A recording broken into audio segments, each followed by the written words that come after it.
Hey, I'm Lee Laree. And I'm Nick B. And this is Dirty Roses Podcast, where two girls from the City of Roses discuss love, lust, and perception. And we got two very different perspectives. That's right, because my girl Nick B is a long-term habitual dater. Oh, for real? That's what we're doing? I mean, girl, it's facts. Okay, you're right. And my girl Lee Laree was tied down and now newly single and don't know a thing about dating. Dang, well, here we are taking our friends' dating stories and having real life conversations. Dirty Roses Podcast starts now. I'm Lee Laree. And I'm Nick B. And welcome to Dirty Roses Podcast. Now, we got some very special guests in the building today, and we are so excited. I say we're excited every episode, don't I? I mean, but we are, though. But I'm excited every fucking episode. Every episode. Today, but it is kind of a controversial topic, which is cool. I like it, but we're going to have fun with it. But we're talking about, and we're entering into Pride Month, which is amazing. Yes, I got my little rainbow dress on, trying to be culturally appropriate. I'm wearing peach. Bitch. Today's episode is the double standards in bisexuality. Now, we start every episode with a scenario or a scene or a story. And this one's kind of one that I saw on TV. It was an episode of this show called I'm in a secret relationship, right? And the episode happened where this guy thought his girlfriend was cheating on him. And they come to find out that she was, but it was with a girl. And once they brought the girl out during the little confrontation episode, the scene where they were like, I'm going to confront you. The girl came out and he was so relieved. He was like, oh, yeah, this is cool. And they were like, why is it okay that she's cheating on you with a woman? And he's like, because this is hot. But it had been a dude, it would have been a problem. Right, it would have been a problem. Yeah. So he fetishized her being bisexual. And it was okay for her to step out on their relationship, not have that communication because it was with the girl. And I feel like if it was a dude or, if it was like a girl thinking her dude was cheating on her and he found out he was cheating with another dude, it would have been a whole issue. Like it wouldn't have been sexy, wouldn't have been all those things. So we're going to talk about this double standard of sexuality and why being women bisexual and men bisexual and men gay is not okay, with the traditional mindsets, right? Yeah. But we got some amazing guests in the studio, and I'm so excited. I got my girl Jazzy. I call her my wifey. That's my boo. We kicking it. We kicking all of that in a bag of chips. Yes. And we got the men. The hour. When I say we got a local celebrity here, I'm so excited. Okay. Yeah. And y'all know, I shared this song the other day. He got some dope ass music. Yes. We done been camping. He done been to my house. I feel like I was there before, even though it was only twice. But whatever. I feel like I'm a part of the family. But we got the man himself, Roulette Delgato, aka Big Burr. Big Burr. Yes. All the double R's. Burr. Yes. At least that she know how to roll that tongue. Hey, Dirty Roses, okay? We don't leave that one alone. Hold on. Yeah. Sip my drink. But we are talking about this, and of course, we're bringing them on because they themselves live the lives that we're talking about. And I want to get their opinion because I can't speak to nothing. All I can speak is from, my perspective. So, welcome to the show. We are so excited. Nick B. Yes. Have you witnessed or seen these scenarios play out where it's a double standard where it's okay for, like, we go to women's strip clubs and it's cool. Men can't go to male review shows. Like, It's a whole thing. So have you been in this scenario or witnessed it? I myself have not been in the scenario, but I have a friend where we've discussed the double standard that he has. He's a bisexual man. Okay. And he's at a point where right now he's looking for a relationship specifically with a woman. Mm-hmm. But when it comes to the time where he's ready to disclose his past, what his interests are, and what his preferences are, he'll share because it's about being open and honest with your partner. Right. Usually that's the point where the relationship ends. And it's because women typically look at a man and they'll say, oh, you've been with a man? No, you're not bisexual, you're gay. Right. And I'm not here for it. But let that be the other way around. Mm-hmm. Let it be a man who meets a woman who's bisexual. Mm-hmm. It's not really a problem. It's almost welcomed or it's at least tolerated, but not only in the community, but specifically the Black community. Is not okay. And so that was another reason why I really wanted to dive into this topic because I want to understand the double standard, not only from a sexual orientation, but also culturally. Right. And understand kind of the difficulties that you navigate or that you've come across and how you manage what you do. Right. So if you guys care to share, what are your sexual preferences? So I identify as bisexual. Okay. Openly bisexual. Okay. Even I now identify as bisexual. Okay. Mm-hmm. Yeah. Okay. And have you guys both always been open about this to the public? Yeah. So I've always been, open about it. I don't want to say always. Let me be clear. Okay. At a certain age. So I'd say about 20 is when I was extremely open. During those young years, teenage years, I didn't have the safe space to be open. Okay. But then I got to a place where I didn't care about the safe space. You understand what I'm saying? It was more so like, this is me. I'm wearing it on my, you're going to see it. Right. And was your safe space defined because you came of age and it felt appropriate to talk about your sexual orientation? Or was it also that mama don't play that? And no, you're not. And the church says. So that was the main reason why I kept it to myself for so long. It was one of those things where mom is so, or auntie is so, or grandma is so, or uncle is so, they're so holy roly. Yeah. Where me saying this, it was a lose-lose battle. Okay, so if I like boys, I'm going to be shunned for being that part. No. But if I like girls, then I'm shunned for being gay. So it was one of those situations. And you meet Jesus, evidently. Right. I actually went through the let's pray the gay away stage. Like, oh, she's such a tomboy. She likes basketball too much. She likes this too much. You got a boyfriend? Where your boyfriend at? And I start dealing with that a little bit. So then it was like, well, I do like boys. So, hey, it was just a really tricky kind of place for me. But once I came into, oh, no, I've been on my own since I'm 18. I'm paying my own bills. I live on my own. No, this is my truth. Yes, right. But I didn't come out to my mom until I was 35. Oh, wow. What was that like similar story for you? No. I definitely was not open for a long time. I didn't come out until I was 28. And mainly because of society, because at home, my mom definitely showed signs of homophobia. Okay. Using certain words, and and my stepdad. It's just where I grew up at, Northeast Portland in the north. Like, obviously, the Black community is so against, not everybody, but there's against homosexuality. So especially against men. So for me, it was really, really hard. But 28, I came out on Divorce Court, the TV show. Wait, that was your first appearance of coming out? Yeah. And it was on a national platform? The talk of the town. So you didn't even have an opportunity to, test it out first with the select group. That means he was married because he was on Divorce Court. So I was not. We weren't married. Oh, okay. Before your vows episode. I didn't know. Okay. We were married. Okay.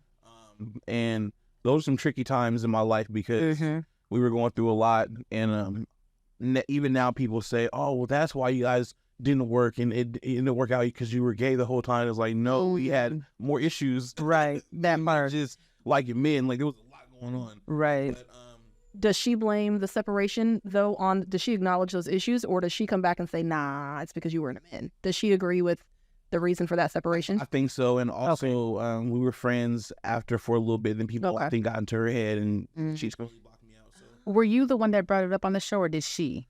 I did. Okay. I did. Okay. And so I didn't plan on it, but I did because at the time, somebody was hanging over my head. And so there were rumors going around. I denied them. Denied. And then finally I just kind of got tired of dealing with it because I was depressed, suicidal, it was killing me. And then finally I was like, you know what? It's time to tell everybody at one time.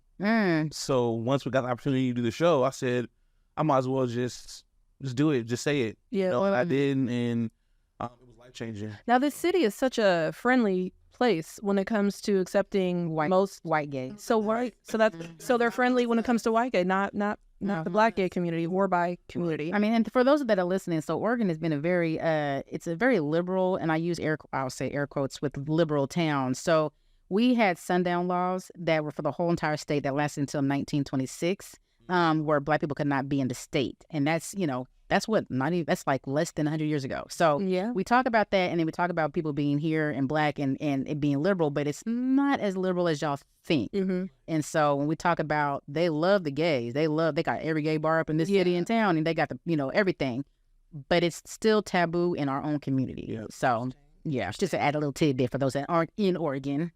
Right. Okay. So how was it? I'm sorry, I was going to ask, how was the moment when you guys actually shared your truth? How was it freeing? Was it scary? How did that happen? And was it the feeling, the emotion behind it? So for me, the first time, the first conversation I had was with someone who I considered a friend. Okay. Who happened to be dating my brother. Okay. And so then she went and told my brother, and that wasn't how I intended on having this conversation with my brother and my sister. So they both, when they got that information, it was attack. It wasn't like oh, this is who you are and we accept it. It was, how could you? How dare you? Why would you tell her before telling us? It was like that kind, and it was no acceptance. So for me, it was like, I'm kind of, the way I move is different. So like, once I got that energy, right. Let me give you what you're giving me. Fuck you, fuck you, fuck you. Who's next? I'm giving all the fuck to all of you. You in the fuck. Because it was like, well, do you know how scary it was for me to tell you this? Like, do you know how scary it was to put your trust in what you thought was a best friend or a friend. Yeah. And then she tell my brother, it was just like, whoa. So it took time for my brother definitely to really kind of get it. And then one day he was like, well, it makes sense. That's kind of, but all those times. It all adds up. So we check it out the same female. I get it now. But it was hurtful. So that's what also shied me. It shied me away from my mom's situation. It shied me away from, how do I talk to her? Talking to my dad was easy. I had uncles who would be like, we see you in the strip club too much, girl. What you got going on? I mean, everybody go to the strip club out here, though. That is cultural. It's But it was kind of to the point where they were like, you at the tip bar too much. You ain't sitting in the back eating the steak. That's me. I'm in the back eating. They got some good ass steak in the strip club. I know you by name in here. What you got going on? But it was great having uncles who, and I think that'll kind of play into maybe some more what we'll talk about as far as like the over-sexualization of women being bisexual, because I start finding when people found out, most people, or I told them, they weren't tripping. They were okay, well, what's up with this, or what's up with that? Do either of you feel like the folks that know that you're bisexual are, especially if you're meeting them new, are they more interested in having monogamous relationships with you or open relationships because they think, oh, you're bisexual, we can get a threesome in? How does that look? In my experience, it's been more so monogamy, like more so not so like, let's explore other things. I've had experiences where like I like somebody and may have caught feelings for them, and they're like, well, I'm more so like, trying to be open and this and that, and would you be willing to try? And for me, I'm like, I've never done that before. So first I was like, hell the fuck no. But then I was like, well, okay, I like the person a lot, so maybe we can try this. And then we tried, and I was just like, fuck no. Like, do you think that they would have even approached you with that if you were not openly bisexual? I'm not sure, because it was a guy. So it's the another okay. boyfriend in California who they had like a turbulent history, but he felt like, I still love this person, but like I like you a lot and want to like do both, and because I like this person a lot and had feelings, I wanted to try it. But then once we did, I was just like, things we'll do for some love. So right? It was more poly, or was it more like the actual threesome? If you care sharing. No, more so like poly, like two separate relationships. That V. Okay, yeah. Common guys, separate relationships. I can't share. I can't. I'm too jealous. I'm way too jealous. I'm not gonna be jealous. That's why I say I couldn't even do a threesome if I wanted to, because I'm so selfish. I'll be like, you was down there way too long. You was in there way too long. But what about me? It's all about me. Do me now. Do me now. No, there is an I in team, and it's me. I talked to somebody and they said it's just a lot of work doing it. You gotta I heard that too. You gotta go here. You gotta go there. You gotta keep your energy up. You can't. It's a lot of work from what I understand. It is a lot of work. And I'm too lazy. Like, I don't want to be a lazy lay, but I'm like, listen, my knees are not able to support this anymore. I'm of an age where I can't do it. So don't ask me to do a lot. You're gonna get 2 positions, 3 max out of me. She said she, and that's it. Just look at the booty she got. We gonna lay on my stomach, and I'm gonna lift it, lift my leg, and that's what you're gonna get. That's all you getting today. I'm mad at threesomes. I'm not mad. I can do those, but relationship wise, it's just it gets too complicated. Yep. Yeah. So no. And I think on my end, the thing that happens the most is the threesome thing. When it comes to me being approached by women, or it's more so like, hey, so you got a man, but I got a man, and I want you to do this with me, my man. They're trying to recruit you. Yeah. That's what I deal with more. Is, oh, you're bi? Hey, come play with us. And I'm like, well, hey, no, come play with me. Right. How does this work? But I do wonder, like, with that being said, I feel like women are approached more with the curious women. And do men get approached by curious men? Like, is that like a thing? Yes. And so that's the crazy thing. Like me being who I am, I'm a super humble person, like really cool, down to earth. So a lot of men gravitate towards me, like, as friends. But then a lot of them do the whole, well, I've thought about this and that, and, and I'm telling you because, like, they feel like they can confide in you. Exactly. And so, which they can, because I'm not going to, spill nobody's beans or nothing, because I've been through that, and that's how I came out. So I would hate for somebody else to go through that. But literally, like, I get that all the time. You know what I mean? And so, but it also most times leads to, like heartbreak or disappointment, because it's like, oh, I want to try this with you, but then it's like, oh, this may not be for me. And they experiment with you. They feel that they can use that as a test. Yeah, that's something I don't play. Yeah, that seems like that's really messing with your guys' emotions and feelings too. And like, how does that land with you?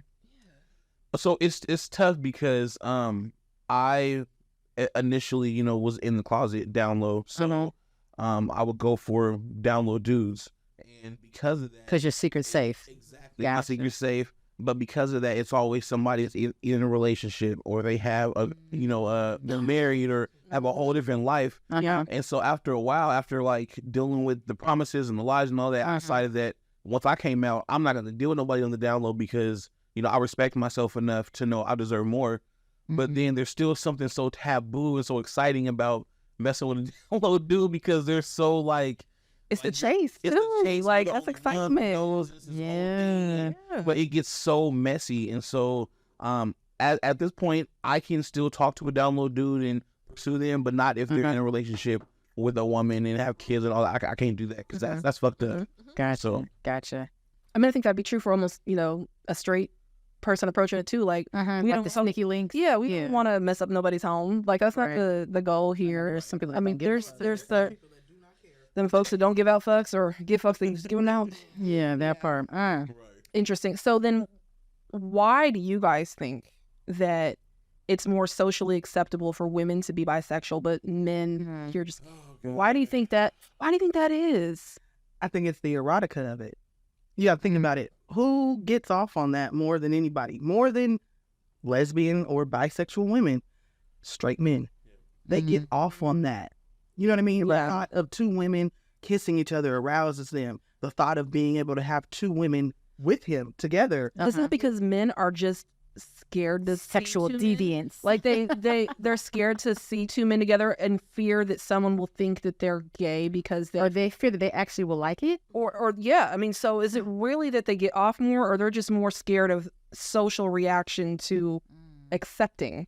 We can say maybe it's evenly both. Okay. You know what I mean? Like, because for a woman to be open about her curiosity is more acceptable. So a man is going to keep that to himself. He can't even go to his partner and be like, because his partner start looking at him like, you looking at me?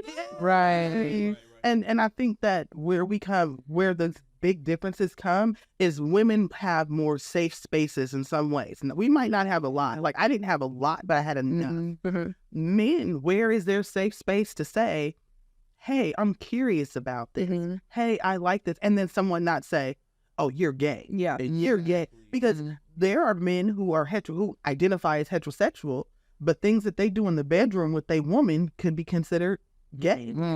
But they don't. Yeah. But they don't like that part. But they don't like men. Right. You know what I mean? So that's where you kind of. So I think it's even. Okay. And I definitely feel like with that whole double standard, it's taught. It starts at home. Like me growing up, my boy cousins were always telling me, yeah, two girls, and so people get accustomed to that. Like racism is taught. Like nobody's born racist, and I just feel like because it's been so accepted, like everybody's like, okay, it's fine for two girls, like it's totally okay because it's sexy, it's this and that. But then once you cross over to two dudes, it's like, oh nope, the Bible and it gets to be so much, and like you said, it's so fetishized, you know, like people just they love to see two women together, which I can't knock it because I do too, and I think it's bomb. He said that's why. Like that's a lot of buy. At the same time, I feel like it's okay for two men too, but society says no. That's it's always been that way. So if you meet a new female today, and she catches your eye, and you'd like to approach her, at what point do you feel comfortable letting her know your sexual orientation? Off top. Off top. I'm gonna start off top because, for one thing, more women have been throwing it at me now than ever. Well, okay. So that's that. Do you trust that, or do you feel that they're clout chasing? Because I feel like some clout chasing, but I also feel like some women literally love that. They're like, I love that you like both, and they may not want to experience that together, but they're like, I love how open you are, you're honest, you're a great person, this and that. I got hit on that Safeway one time. This girl was like, oh my God, you're on TV, right? You look better in person. What's up, big bird? And running at me. I was like, wow. Like, so my homeboy was like, bro, how are you getting more play than me? And then he's straight. I'm like, oh no, bro, this is different. I mean, but your celebrityism kind of is pulling people in too. Right. So that's where I feel like it'd be tough for me if I were in the situation, because now I'd want to know, well, who's real and who's over here just watching reality TV and seeing me, That's true. They want to be the person that bags Big Bird. Do you think he gonna put me on the show? Am I gonna right? I don't know, I'm the one that turns him not gay. I'm the exception. Right. And there's no bring you back. I'm definitely more into dudes. Okay. That's the thing. Okay. But like all 28 years of my life being, in the closet or whatever, I strictly dated girls. Right. Had a whole bunch of girlfriends, female sexual partners, like the whole time. And it was never just like a cover up, like, oh, I'm doing this to overcompensate. It was just, it is what it is, But once I came out, I said, oh, okay, this is different. Like, you can try this out now. And then I figured I liked it more, but the emotional part was way deeper. Yeah. So. Gotcha. So, okay, with that being said, do you have a preference of the orientation of the person that you're with? So do you prefer that your person be strictly like, I'm bisexual because I like men and women, but when I date a man, I want you to be a gay man? Or is it that you don't mind they're bisexual and that they might, dip and dab in whatever they do also, and vice versa? Like, is there a preference? I don't mind. Personally, only because it would be the same thing if we were, a straight couple. Like, right, she might want to be talking to another dude or what. It's like it's just the same difference. So, right. There's no real preference. Yeah, I don't know. I don't. If you ever cheated on, would it matter if someone was cheating on you with the same sex or opposite sex? Would it bother you in any way? I mean, other than being cheated on, because I mean that's one thing. It's more so just that you're cheating, right? But I mean, some people is fighting the stink of it. Like, okay, so if he's cheating on me with another woman, do you find her more attractive because you're competing with a woman? Or that's funny you say that, because I always joked about the fact that I was like, if I were to ever get cheated on, I would want it to be that they cheated with me with a man, because then I would know that it wasn't something that I did. Yeah, it's because your attraction just wasn't to me. Yeah.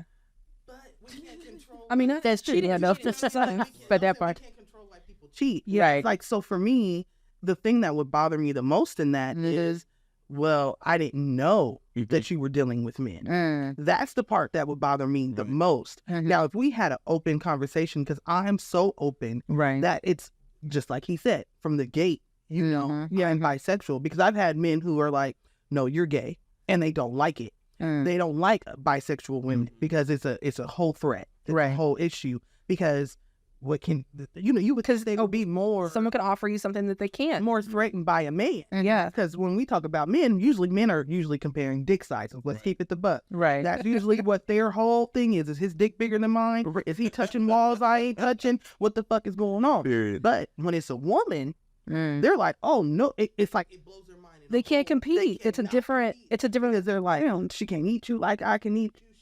She probably do better. That part. Yeah. Everything she does is better. But for me, back to what I was saying, if you tell me from the beginning, like, I'm one of those people, I'd rather you be open with me. Give me the choice to decide if that's my freak or if it's not. Yeah. And the reason why I say freak, it don't all have to be sexual, but you are with this person, it is sexual. Yeah. So maybe we don't combine, we don't bring together what we do separately. So I might not bring my women to you, or you don't bring your men to me. But, you know, how are you dealing with them? How are you sleeping with them? Like, it's so many different things that there's so many different ways you can go with it. That's for me, like I said, I'd rather you be open and honest with me. I haven't been privileged to do that. And I also think about what kind of brother has the safe space to come to me and be honest. How do you determine that so quick? I mean, like, we just don't know. Right. So, because it would be a blessing to meet someone like you who would be upfront. Gate, right. But what if you're dealing with a brother who's still trying to figure it out? Or he has figured it out, but he can't. So what does the safe space look like for men, though? I don't know if there is one. What would it look like? If you could say, this would be my ideal situation of where this would have been my safe space, or maybe you are the safe space. So what do you provide to other people that allows that freedom? Definitely confidentiality is the biggest thing, trust, because people want to talk about it. That's the thing. Like, you have this like burning desire that you want to talk about, but there's nobody to talk to about it because the fear of your whole business being spread to everybody. And I had experienced that, so it was so hard for me to like my introduction into being who I am today was very, very hard. So now I get why people confide in, you know, and look at me as a safe space. And it's the confidentiality, it's the trust. Is it easier to date outside of your current city limits for that reason, that in the event that somebody wants to talk about it, at least they ain't talking about it to somebody you know? I mean, yes, and I don't really talk to people that are like in the mix, like, you know, because, you know, we're small, and you know who's who and this and that. The people I talk to, nobody would even know. Like, I get flack from all my homies and my best friend for liking white boys a lot. White boys, Mexicans. So I like niggas too, but like, you know, I like what you like. Dating white dudes, and because nobody knows them, nobody's gonna be, you know, tracking them down on Instagram and Facebook and seeing, you know, being in the business. So for that reason, like that's just what I go for. But also dating out in different, you know, I don't know, I've had a couple things in different area more so like traveling places and just being in the right place at the right time, stuff like that. Yeah. What about you? Is it easier for you to have these relationships local, or would you prefer to meet somebody new outside of where people would know you? Well, since I'm married. Well, I mean, there's that. How does that work with your marriage, actually? It can be a plus and a negative. Okay. Be honest about it. You know, it's a negative in a way if the person you're dealing with isn't really aware of what you got going on. Like, okay, you're bisexual, but are you fucking all your friends? Like, is your friend bi? Is she gay? And, you know, I'm not saying this. Is there no security? This is not a personal situation. It's just those are things that can come up. Yeah, right. You know what I'm saying? So, and they are conversations that I've had to have, you know. So it's like, just because I'm bisexual doesn't mean that I'm boning every female that is around me. I want to be able to go have fun with my homegirls. And yes, there may be a sprinkle. Everybody razzle-dazzle differently. So we might have somebody that's lesbian. We have somebody that's super straight. I got some friends who are super straight. You know what I mean? Yeah. And I got some who are super gay. And then I got some who trying to figure it out. And I got some who are just like me. I'm bi. You know, but I want to be able to do that and it not be a concern of yours. Right. If we're getting together and it's, you know, lesbian gangbang 33 happening. Because 32 wasn't the one. Right. You want to be able to, I want to move in who I am without these restraints or these restrictions of your fear. So with you being married, is your marriage an open marriage? I would say yes. You know, we've definitely discussed polygamy, not polygamy, but, you know, different things, polyamory, polygamy, you're right. Open marriages. We've talked about what that looks like for us because, you know, with me being bisexual and me have been in a relationship with a woman and experienced the emotional aspect, and this is all within my marriage, we had to actually sit down and have some really conversations that bring butterflies to your stomach. That's conversations you're like, afterwards, you're like, do I have to sleep with one lie because I was so transparent I was so open, but it's so free. Yeah. And it's such a great feeling to be able to say, okay, you know, like he calls me a lesbian that likes dick. That's what he calls me. That's what Not I married a lesbian that likes dick. Lesbian that likes I dick. signed up for this. I signed up for a lesbian that likes dick. And I'm like, how do we, let's break that down. What does that mean? Yeah. A lesbian that likes dick. Is that bi? Like, I don't know what you mean by that, you know? So were any conversations prior to marriage reevaluated after marriage? You know, definitely. Yeah. Because prior to marriage, it was like, oh, we're the pussy bandits. I'm the best plan. We're about to go get these bitches together. I'm sorry, babe. I'll be like, Oh, that's how you guys started. Like, it was. That's how open I am. that's dope. And that was years ago. That was 14 years ago. But that's how it started. Like our friendship, our partnership was, oh, we're going to the strip club tonight. Let's go. Let's get this bitch. Let's about to mag them. It was, you know, and then it turned into something else. And here we are 14 years later. Amazing. It's amazing. Yeah. But it's been very challenging because I found myself, and I can't be mad about it. I can be honest and say sometimes we do things that put you in certain situations where you're in the hot seat. I'm human. I've done things. And so it's put me in the hot seat. But sometimes it gets to a point where you're like, and this is not what I'm battling with now, thank God. But you're like, I don't want to have to answer that question. Right. Yes, I'm going to the mall with my homegirl. I'm not fucking her today. Right. Or tomorrow. So is that a thing? Do you experience that as well with guys either feeling like if you want to be their friend that you're secretly like in love with them, or even with a partner, like every guy friend that you have, like I feel like this happens like regardless if it's heterosexual or anything. Evidently, I can't have a guy without there being an underlying. But I feel like because like women hang out with women, men hang out with men. So is there like a heightened sense of insecurity with you? Yes, and one thing I did want to touch on too, something that you mentioned, the fact that when I did come out, before.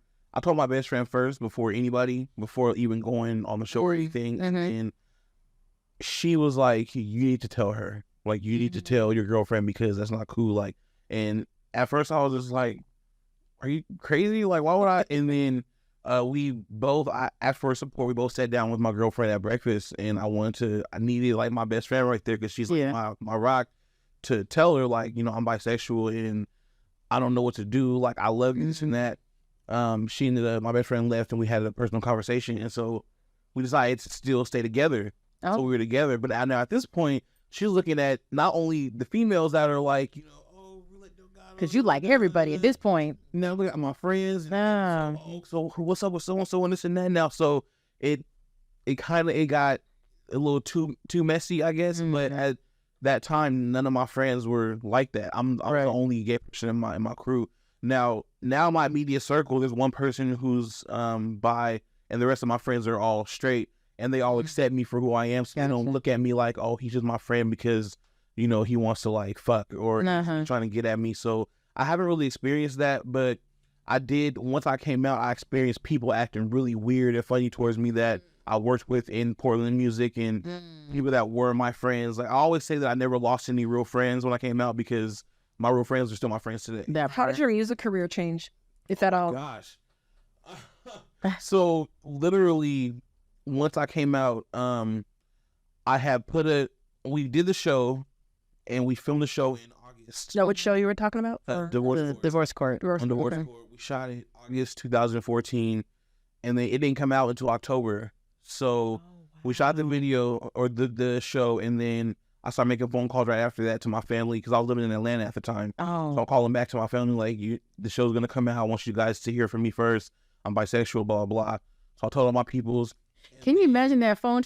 I'm bisexual. Hey, bye. I'm bisexual. Bye. So I'm bisexual. I got 5 more calls. It's coming. Hold on. Bye. I'm going to text you. Tell grandma. Right. Let auntie know. I know she didn't pick up for me. Let auntie know. And I called my mom first. And, I told her she want no surprises at the cookout. Right. My mom knew, even though when I was a kid, I didn't really have feminine tendencies. I just did weird shit that she was like.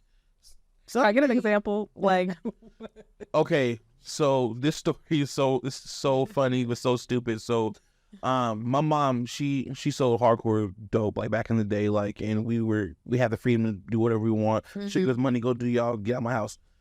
So be outside. it was Halloween, and me and my sisters had went to the mall to get Halloween costumes. So everybody's kind of around doing their thing. I ended up in, like, I think Spencer's Gifts or Hot Topic or something. And so I bought some nails. I bought like a wig. I bought this, that, and the third. And we got back, and they want to see our costumes. My mom, my stepdad.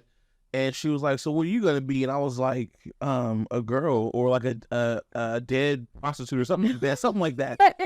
Because the prostitute ain't in there. That's not a dead prostitute. She got to die for Halloween. She literally went off on me, right? Cussed me out, this and that, took my bag. And then next thing I know, I go to sleep. She wakes me up at like 1 a.m, calls me in a room. I'm pretty sure my mom was high this time because she had time to think about it. Yeah, she put the wig on me. She put the lipstick on me, put me in the mirror. Was like, this is what you want to be? Like, do you want to, you're my little nigga. Like, oh, she shamed you. And that fucked me up. Like, and I had this whole like meltdown. Like, no, this ain't mom. And that's kind of where like me hiding everything started. And then, gotcha. But, you know, so I think she knew back then. So when I told her over the phone, she was like, son, I already knew I was waiting for you. And it went very well, but I told everybody. Wait, so I got a question. People tell you they already knew. I'm like, well, why ain't you tell me you knew? Because I've been. Well, no, because that happened with my oldest son, where we been known. Like at 5, he was putting on wigs and dancing around to Beyonce, talking about "I'ma cater to you." You know, we like, oh, okay, got it. Julie noted. And it was funny because when he finally came out to us, it was actually what happened was because he got in trouble because he was playing in my makeup. Now, Mac, you know, my remember you telling me about this. I was hot. Not because you gay. We knew you was gay, bro. I don't give a fuck. You was in my makeup. That's good makeup. Expensive. It wasn't the cheap stuff. Not to mention, I'm about 10 shades lighter than you. So what the fuck was you doing with my makeup, bro? I was so fucking Put mad. on your foundation. Yeah. So then he was, of course, he has his own other mental health issues. So he was like super like creates chaos in his situations. Like he has to have chaos. So it was, I didn't want you to know because I thought you were. You was gay, bro. I don't give a fuck. Stay in the makeup. Stay out of my neck. I'm buying you your shade. Like, bro, don't touch my shit. Like, I was in there sanitizing my stuff. Like, I was like, and I was so mad. You got $20 for some new mascara. So, but it was so funny because I think he was so devastated because he really wanted that moment, that coming out moment, and he didn't get it because we already knew, and he was in trouble for something else. And so the acknowledgement of him being gay really just wasn't there. And I felt kind of bad after a while because I was like, damn, you didn't have your whole Diana Ross moment, you know? And he wanted it to be dramatic, of course. He wanted to have a TV moment. He didn't twirl. But yeah, you know, he wanted to twirl and, you know, come out with the wig. It was a whole thing. But it's to say that we mamas do know. Mm-hmm. But it's weird to hear that she shamed you and then later was like, oh, it's cool. Like, I already knew, no worries. Like, how did that feel though? It felt good. Okay. Because at this point, like, I have been through a lot with my mom. Like, I ran away at 12 and was in foster care, and you know, she ended up getting busted with dope and went to prison for a couple of years, and so I didn't see her for a while. And there was no resentment in her heart. Like, she didn't like hate me or anything like that. She just made sure she knew where I was, and so we grew very close after that. Okay. But once I came out, we got even tighter. Like we got really, really close. So she died 4 years ago. And sorry to hear that. Thank you. I appreciate it. And she was like my biggest supporter. You know what I mean? So it's crazy how I was so scared to tell her because my mom was so hood. Like, and I just knew she was going to be like not accepting, but she accepted me like no other, you know, one of the main ones. And once she accepted me, nobody else mattered. No, right. Without getting too deep, was your pops around? Did he accept this? So my stepdad was in the picture. He's the one that raised me and my siblings, and he absolutely accepted me. But I can tell that that's not what he wanted for his son. You know, which because my little brother is his biological son. Okay. And you know, with the relationship they have, like my dad has never shamed me. You know, but I can tell that our relationship has kind of faltered a little bit just because of the way I came out and stuff like that, and some things I may have said online about their relationship and how I get treated. But you know, he loves the hell out of me though. Like, especially with me, my music, like everything I do. Like, he really loves me as his son.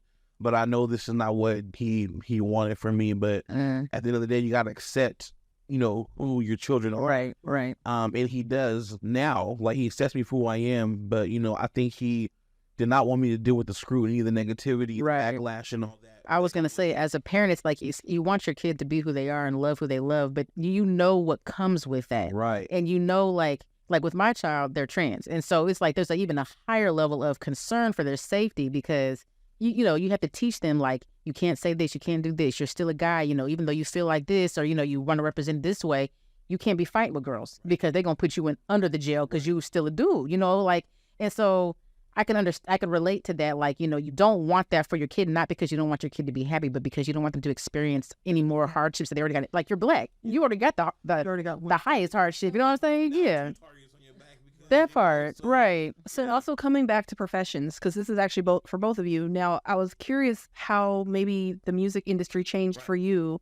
Right. Did deals stop coming? Did people want to stop working with you? Did men have issues? Absolutely.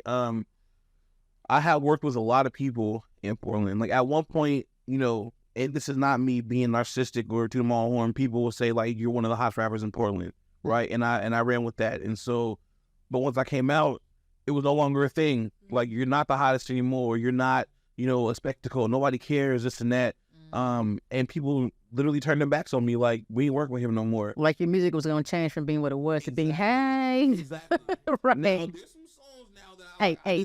mix and, you know, Okay. they got real spicy, but I love it. you know, I did my thing, but like I'm still the same person, and I got to prove that in a lot of music that I made because I still out-rap a lot of people, and now they're mad. Like, damn, the gay nigga really out here doing his life too, and he on TV, he's doing this and representing. Yeah. And it's like, yeah, because I'm not going to stop my shine or diminish my light because y'all don't think that I can be the one to do it. That part. And so, And has your sexual orientation, did it absolutely open the doors for more reality TV for you? Or was that already moving because you were on divorce court? You obviously had examples of being on TV. But since then, would you say that your orientation opened more doors or shut doors? yes, it definitely, it shut doors locally, which the motherfuckers can stay shut and put a lot triple lock. Because we global in this bitch. Exactly. I don't think local no more, you know. And my thing is, Can we talk about the other show he's on? Is that not, I don't, we're good. You can mention the other, I don't know. It was a dating show. I don't know if you can, okay. yeah, I can mention it. Oh, okay. So yeah, I was on Bobby I Love You Burr on the Zeus Network, and that absolutely came because I came out, was open about who I am. That would have never happened if I was just still in the closet, Right. still living, you know, my life under a rock. But I was so open in my audition about who I am, what I do, and I got real creative in my tape, just splicing in my music videos and like things that I've done into my community outreach and stuff like that. And they just loved my personality and wanted me on the show. But it would have never happened if I didn't come out. So it opened up a lot of doors. Now, what about for you? Does your sexual orientation at all affect your your personal, not your personal, but your professional relationships? No. No. Okay. No, I mean, you know, I kind of work in a setting where you don't ask, you don't tell. It's not nobody's business as far as what I do. But it can put me in positions to be relatable to my clients or the people that I'm dealing with. You know, so if I'm dealing with a young woman or a young man who's in that lifestyle and they know that I'm open about it, then they have that safe space when they come into my office and maybe talk. Are you a counselor? What's... No. So I'm a resident services coordinator. Okay. So I pretty much work with people and do like eviction prevention, try to help people keep their housing. And so, you know, I have all kinds of people that come into my office. And so they know, okay, when we walk into her office, everything that's on the walls or around my desk lets you know, hey, I'm open to be who I am. Yeah. I pass no judgment. If you have drug addiction issues, I've battled myself. So it puts me in a relatable. Right. So that actually sounds like a real good advantage. People feel very comfortable. Very comfortable. I like that. It's another level of customer service that you probably wouldn't get, or you may even feel judged walking to a room with someone who's like, I don't believe in this lifestyle and you need to live better, or you're not disciplined, or you don't know who you are. So it's, I guess, nice to be able to walk into a safe space in your office like that. Yeah, absolutely. I wonder, do you feel like since you both have been open about who you are and how you live your lives and everything else, do you feel like your personalities have shined more? Like, I feel like for you, like, I feel like your personality has gotten bigger since you've been able to be yourself. Absolutely. From my I dealt with social anxiety for a long time. Music helped me battle that, just being on stage, meeting new people all the time and stuff, but then coming out, like, damn near knocked it out of me because now I'm free, you know, and I'm free to say what I want to say, do what I want to do. The biggest thing I think that changed for me is, like, image-wise, because I started making my own clothes like I wanted to do, and just, like... You do a lot of fashion. I love fashion, and my whole style just changed, but it's always been me. It's just I was too afraid to express that because what I thought people would think. And it's never been nothing outrageous and crazy unless it's like Pride, because Pride is all rainbows. Supposed to be crazy. Yes. I love that shit. Do you guys go to Pride? I mean, is that something you absolutely participate? Okay. So, what are your thoughts about how, and this could just be my perception from the outside, not a part of the community. I feel like it's very sexualized. Where I remember watching, I think it was an interview Ellen did, and she was talking about when she came out in the 90s, and she was on the People magazine cover, and she just had on a white blouse and some black pants, and she was like, I'm gay. I am a woman who happens to like women. But today, to acknowledge that you're gay, to be recognized that you're part of a community, if you're not wearing rainbows and glitter and half naked and, you know, overly sexually provocative, it's almost like you're not supporting it correctly. And sometimes it just, I don't know. I look at it and I'm like, I feel like people equate gay with sexual freedom. And not just sexual freedom. I think some people equate gay with being promiscuous. Yeah. Some people look at and it's like, why does it have to be that? Right. So that's kind of, I think, as a bisexual woman, the biggest battle I've dealt with. Like, so just because I'm bisexual, I'm fucking everything that's me. And you see that with celebrities today. In order for celebrities to rally behind the gay community, I look at, like, you know, Madonna or Christina Aguilera. They get on stage and, you know, they want to make out with women in support of I'm okay with this. Right. Even if it's not their preference. Right. And I'm like, are there other ways to support? Because I support, and maybe I'm supporting wrong, but that's not how I want to support. So give me a kiss, Nick. Give me a kiss, Nick. Well, you know, you're already the man in our I know, I'm saying. I'm your boyfriend. like boyfriend. Sex moves people. Right. You know what I mean? Like, sex sells everything. So, over-sexualize it. You know what I mean? So, if they're going to accept it, like the erotica behind two women kissing. So, yes, we're going to go on stage. I'm not really gay. You're not really gay. But I'm going to put my tongue down your throat. And we're going to do this because it looks good. We don't. The straight community doesn't do that. And they be humping. Do you know what I mean? Like, so it's like, let me prove I'm sorry. We don't sexualize heterosexual community. I mean, well, they do. Well, I mean everybody. Not with women are over sexualized in general. In general, I guess you're right. I guess it looks different because it's not as bright and vibrant. But to that point, so like we say, women are always over sexualized, right? Gay men are always over flamboyant. Right. Yeah, because it is. Over flamboyant. Yeah. Definitely equate being a gay man with being flamboyant. Right. Being like wearing makeup and doing the extra, and that's just not me. Like, right. I'm like, it's hard to explain because people be like, well, you know, you're not like gay. You're just like, you know. And that's like saying you're not black. You know, it's like no, I like the other black people. Yeah. I used to work with a guy that at a restaurant when I was a waitress at one point. And he was gay, and he had a problem. We had another gay colleague. We had 3 gay colleagues, and they were all on like different levels of gayness. I don't know what that's how it's whatever. But he was very just regular masculine, whatever, right? He just liked men. It was just what it was. Then there was another one that was a little softer. He was not feminine, but he was just fragile. You know what I'm saying? And then there was the other one who was doing drag shows on the weekends, and that was my bitch. You know what I'm saying? But it was like the one that was the older, more masculine person did not like the flamboyant one. And he called, you know, he was like, he's an F word, he's all this, and that ain't what I represent, and that's not gay. You know, that's just doing too much. And I'm like, so what is the stigma within the community about that even too? The problem is there's all these weird hierarchies. This conversation is a whole nother can. Right. There's racism in the gay community. There's hierarchies where if you're not, you know, blonde hair, blue eye with a 6-pack, you know, you're not accepted, things like that. But a lot of people still battle within. So that person who's like, yeah, I'm, you know, more masculine guy and I don't do all that extra gay shit. Right. You know, that's a self problem. Like, they're still battling inside and they can't stand the fact that this man is living his extra gay free ass life and doing him. Right. Because they don't know how to do that. Right. You know, I learned that I didn't have to be so extra and do all those things because that's just not who I am. But I can still be me, represent, my community, but still be myself without doing all the extra. Right. But if somebody else is doing it, go ahead, bitch, do you. Right. I respect it and I support it. Do you feel like the more flamboyant gays are more accepted? Because you always see the videos. They'd be like, oh, like the video of the guy was hitting on the girls, and he was like, oh, and he was pretending to be gay, and he was hella like, oh, girlfriend, let's go out. And she was like, yes, and then he's like, oh, I'm not gay. And she was like, oh, like it was really like disgusting to her. And so, like, do you feel like being more flamboyant almost makes it more acceptable because it's something else? I don't know. So because I think maybe when it comes to women, that, and I don't want to speak for all women, but I feel like sometimes women can assume that a man that's more masculine might just want to be around them and get at them. Right. So when you got somebody who's over the top flamboyant, it's like, oh yeah, that's my bitch, that's my girl. Like we can, share makeup. And they don't feel There's a clear line. and they don't feel like they're gonna be hit on at some point. Exactly. Gotcha. Get a best friend. Right. Yeah. They get best friend. Yeah. But is that I so? just want a Now, best friend. now flip that. Is that the same for women? No. Like I guess the equivalent would be like a really butch like stud. Right. Do you like studs? You like them all?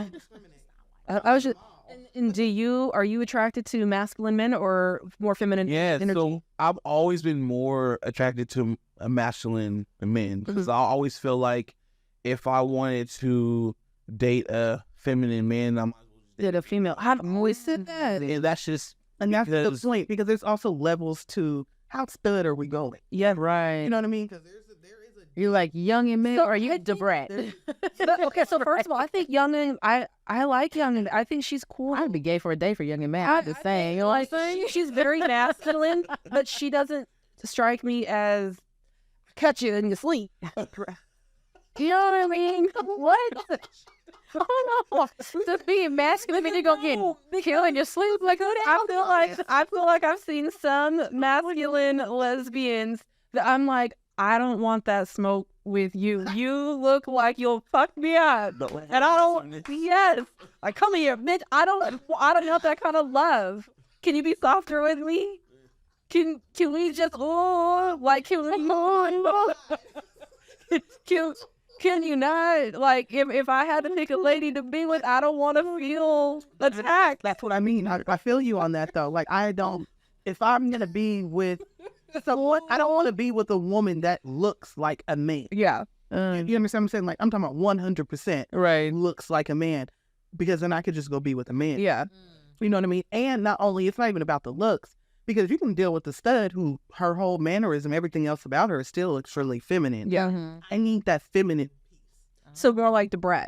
Yeah, Right. She's very That feminine. that would be my ideal. But she also has a personality that shines too. Like when I look at her and her relationship, and I mean, if you take wardrobe out of it, like I'm not even looking necessarily at how she dresses. Like She's very she soft. genuinely seems like a really nice, caring, genuine person. Yeah.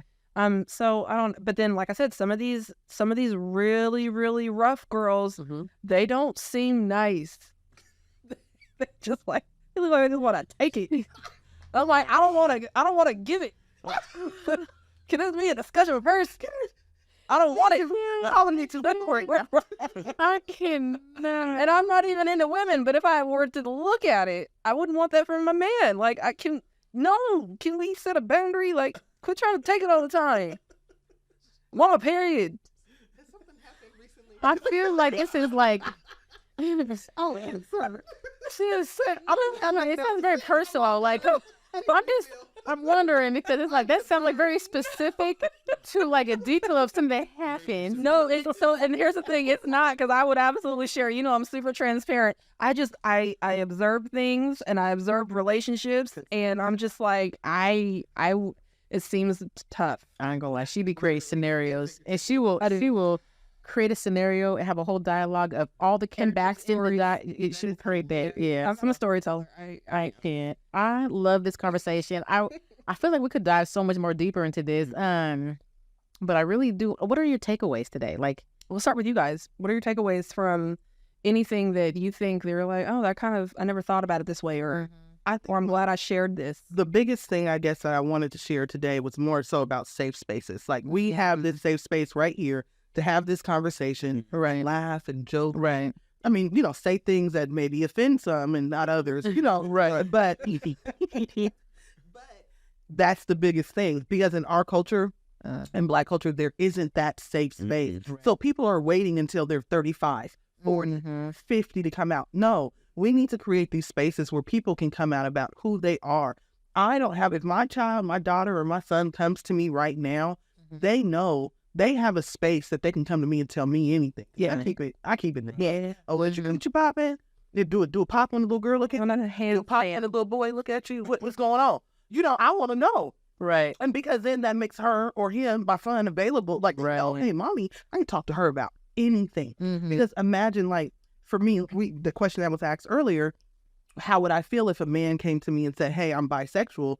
Like I said, I want to be blessed to have a privilege of a man feeling free enough to come to you and say, because like I said, I'm so me, he's going to know from the beginning, like, okay, well, ain't no secret. She's clearly bisexual. Yeah. And guess what? Now I got a safe space where I can find. She's not about to blast me. She's not about to expose me. She's going to make a decision right here if she can fuck with me or not. Yeah. That's what I hope happens at some point, where we can really have more of this kind of conversation. Yeah. And have brothers, more men, sitting at the table who are straight, who can say, well, this is what they're thinking. Like, no, you can't be bi, bro. Yes, he can. Right. Yes, he can. Right. Same way, if you can accept me being bi, you have to accept him being bi. Right. And you're not, So I think that's what this takeaway is, having that safe space.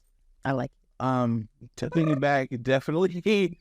The biggest thing that I honestly take away from today is your story with your child, because, like I said, like homophobia, racism starts at home. Yeah. Right? Yeah. The LGBTQI plus community has one of the highest rates of suicide because a lot of teens are rejected at home, kicked out on the streets, end up on drugs, end up being murdered or end up killing themselves because depression. And just having that parent or both parents that say, I love you for you, be who you are, be accepting. Just don't use my makeup. That is so valid. But the fact that you love and embrace your child no matter what speaks volumes, and that's going to help them grow, outside of the home and really be comfortable in their own skin, because they're not rejected at home. And I hate that people like Dwayne Wade and Gabrielle Union get so much flack about their daughter, because they're just doing what any real parent should and will do. Right. This is important, because now that child can grow to be themselves. Regardless of all the comments and negativity, they can still grow and be themselves, knowing that their parents who love them and birthed them, are accepting and loving of the situation. So to me, that's so important, and I just wish there was more of that, because it would really take down like the suicide rate, and it would give people more of a chance to just be themselves. Yeah, I love that. I think, and to that point, I think we should post some resources. There's tons of resources in Portland for individuals that need support. That there's organizations and groups, and so we'll make sure add links to that too. Yes, the site of absolutely www.dirtyrosespodcast.com. Yes, so you can check us out, get some resources. Yes, takeaways. I love that we're having this dialogue. I feel like we need, like you said, we need to have more of this. We need to be open about it and not be embarrassed, not be judgmental, and create spaces where people can just be themselves. And regardless, I mean that in all aspects of life, not even just with the LGBTQI. Like, I'm just like, with every aspect of your life, like, you need to have a safe space to be yourself, period. And so I love that we had this today. Nick B, what about you? I think my biggest takeaway is obviously love who you love, and try to discover who you love early on in life so you can actually enjoy it without fear of ridicule of what your friends and family may think. But, try to embrace who you are and figure those things out early in life, because it's a short life we live, and it's better to live in your truth. Absolutely. Jazzy, where can people find you? Well, I kind of shy away from social media. She said find her in these streets and at the strip club. She said at the strip club at the tip bar. I'll be upset. I'm still in the back eating steak. But I am on Facebook, so you can find me So Jazzy on Facebook. Love it. And Big Burr. You can find me on Facebook under Roulette Delgato, Instagram under Big Burr Official, BIGBURR Official. Catch me live too. I got some shows coming up. I'm doing Portland Pride again for the second year this time. Also, for the first time, I'm performing at the Red Dress Party, which is one of Portland's biggest charity fundraiser events. I'm raising funds for HIV awareness and AIDS awareness. And everybody has to wear a red dress. It's mandatory. So I'm going to dig in my creative bag and do something dope because I can put up in the corset and all that. That's not me. So I might, red button up with some kind of alteration, long train or something like that. But you know what I'm saying? So check me out. Yeah, I love it. And your music videos. Yes. Oh, my music videos are on YouTube. I just dropped a video with Dizzy Wright called All I Know. It's an amazing song. Dope. Love about growing up in poverty and just things that I went through in life. And it's an amazing song. But all my videos are there, Busting Back, The Mayor. Check me out. Like, it's a lot of great music coming too. I love it. Yeah. I love it. Nick B, where can they find you? So, of course, I can be reached on all Dirty Roses podcast platforms. May that be Instagram or Facebook or TikTok. If you're looking for me specifically, I can be found on Instagram at NickB_Nick B, and that's Nick with a K. And Leela Ree, where can we find you? You can find me everywhere. I'll be out in these streets. No, I'm just kidding. I really don't. I do. You are. I am. I'm living this. You in some bi-coastal streets. I am in some bi-coastal streets. You can find me all the way on the highways everywhere else. No, but you can find me on the social media platforms, Leela Ree, LEIGHLARIE, on every platform. Of course, Dirty Roses Podcast on every platform. And then our website, dirtyrosespodcast.com, where you can catch all of season 1, all of season 2 is coming up. And you can leave us a voicemail. We got a voicemail system. You can leave us a review. You can check us out. She took it back on the phone. I love it. We're going to end this show with the Big Burr. Everybody say it. Big Burr. I can't do that. Yeah. Burr. Yeah. We're going to catch y'all. Thank you. Catch y'all next time. Let's get dirty.